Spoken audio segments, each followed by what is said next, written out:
असं कुठली गोष्ट आहे का ते देखील आम्हाला सांगितलं पाहिजे सगळ्यांनी. दुःख थोडंही कमी नाही होणार, कारण ह्या वेदना एवढ्या भयानक आहेत की या वेदनेतून आमचं कुटुंब गाव बाहेर येत नाही.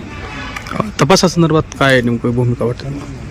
आम्ही कृष्णा आंधळेचं थोडं 1 मिनिट बोलतो मी.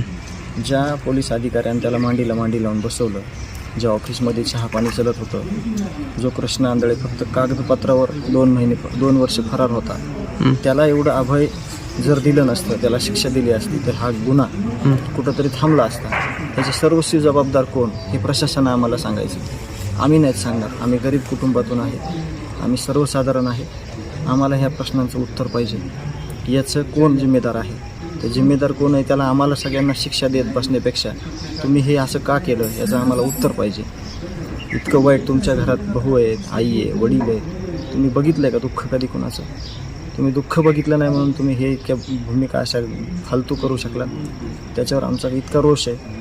तुम्ही अभय देत राहिलात आरोपीला, म्हणून ह्या पुढच्या घटना घडत राहिल्या. पण तपासावर समाधानी आहात? तपास CID SITचा योग्य पद्धतीनं चालू आहे.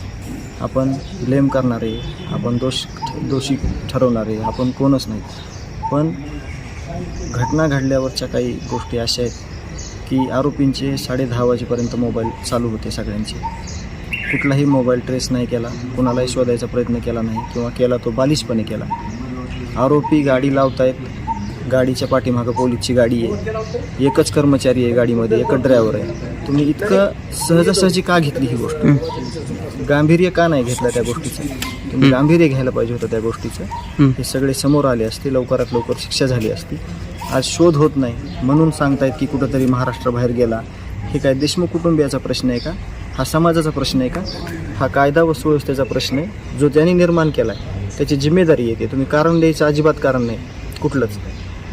हे सगळं अभय देण्यानं, ह्या गुंडांसोबत पोलीस प्रशासनातील लोक राहण्यानं ही एवढी मोठी घटना घडलेली आहे.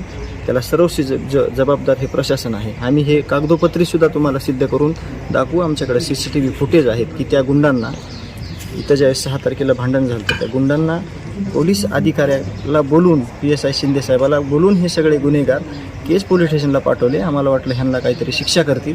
ह्यांना रात्री 11:30 वाजता टेबल जामीन करून ह्यांनी सोडून दिलं.